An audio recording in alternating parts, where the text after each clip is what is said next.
Hello and welcome to this video lecture for the University of Connecticut's online course, Classics and Ancient Mediterranean Studies 1103, Classical Mythology.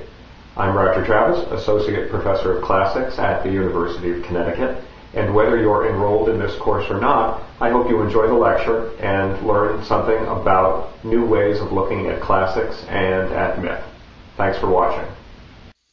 All right, so now we're done with the heavy metrical lifting and we get finally to the fun part of what it means to be Ovid, the strangely epic poet.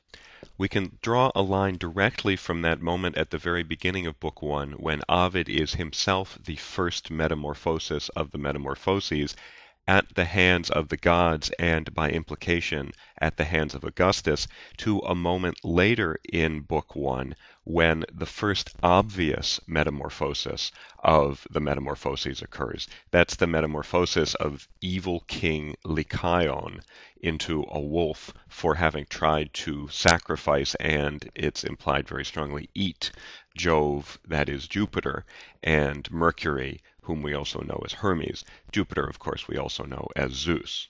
Here's the way that takes shape on page 6 of the Melville translation.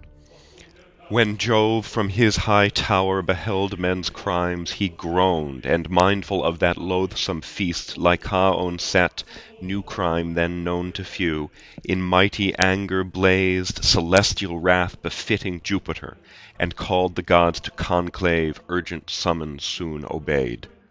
Across the height of heaven there runs a road, clear when the night is bare, the Milky Way, famed for its sheen of white. Along this way come the immortals to the royal halls of the great Thunderer. On either hand the mansions of the aristocracy are thronged, their doors flung wide. The common sort live in the scattered suburbs. Here reside the great and famous. This majestic place, to speak so bold, is heaven's Palatine. The key here is the reference to the Palatine at the end, heaven's Palatine, that is. The real Palatine is the hill in Rome, one of the famous hills of Rome, where Augustus lived. Here in the early going, it can't but seem flattering to have the emperor compared to the king of the universe. But very quickly, things get more complicated than that. At any rate, there's a very basic dynamic that I want to just point out before we move onward, which is Ovid constantly brings the ancient mythology, which above all comes from Greece, into the present by juxtaposing ancient mythological elements with elements that come from his immediate cultural context.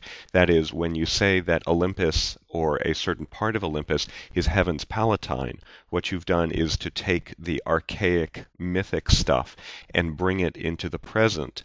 And what we're going to see is that that can be played for satire and indeed humor, and that it has a really strong and fun correspondence to a technique in modern mythic storytelling.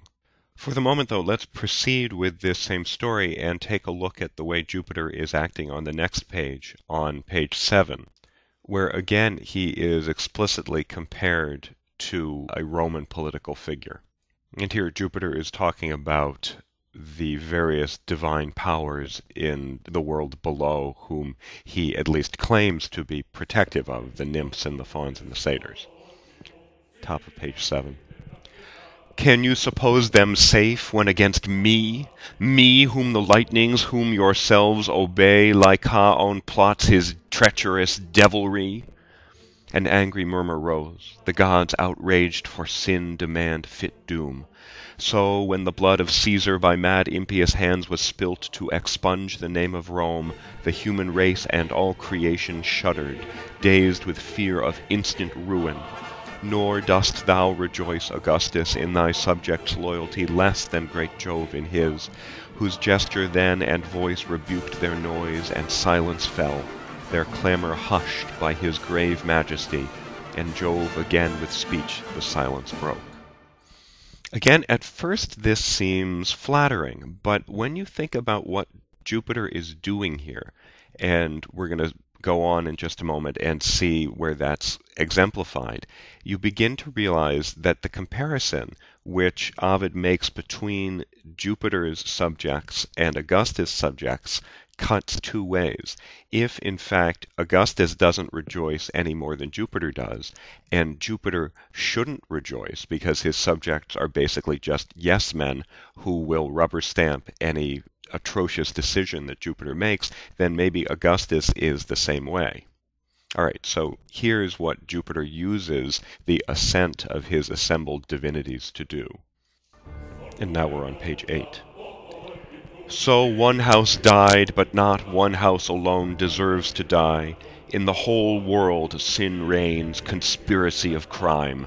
Soon on them all my sentence stands, due punishment shall fall. Many are loud in favor of Jove's speech, and spur his anger. Many give quiet assent, but all deplore the loss of humankind. It's the sadness about losing humankind and the quiet assent that are the most important things here, because with it, Ovid refers to something that was going on in the Senate at the time when Augustus was ramming through all of this more or less fascist legislation, particularly the moral legislation. There were lots of people who disagreed, but by their silence let the legislation go through. And so that quiet assent thing is Ovid's dig both at Augustus and at the senators who let Augustus have everything he wanted in the Senate. And all of a sudden Jupiter, who is about to wipe out all of humanity for the crimes of one guy, doesn't look like quite the best ruler one could possibly have. In the next segment, I'll make what I think is a very, very fun comparison of this use of ancient myth to make a comment on modern life in Ovid, which isn't just in Book 1, but goes all the way through all 15 books of the Metamorphoses, with what I think is a very similar mythic move in a modern film.